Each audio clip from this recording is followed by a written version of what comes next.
So let me address the future of advertising. Advertising has been, for a long time, the primary funding mechanism of media, of course, right after subscriptions and taxes in Europe.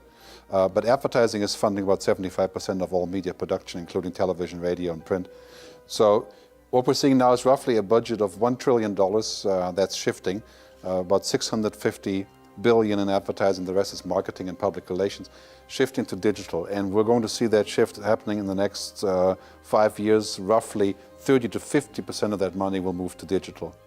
So the challenge for media companies is to say, well, if this is moving to search and portals and social media and mobile and online video and all these things, how do you get to be part of this?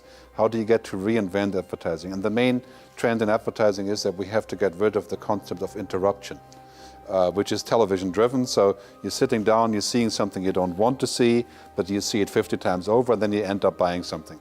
And that idea is no longer working. So now advertising has to be interactive.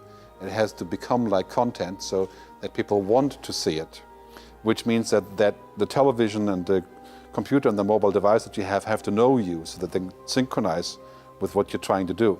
And so you will see advertising become essentially like anticipated content, and brands will be doing their storytelling through advertising, which means that there's a much more integral way to present it, so that you don't have advertising being a nuisance, but being something that is of value. In other words, it becomes like content.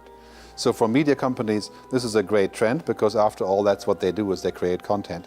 But a lot of that content will be in some way related to advertising. For example, on mobile devices, the mobile device will know every single step of the way where you've been, what you've watched, who you are, what your background information is, which is a scary thought, but happening anyway.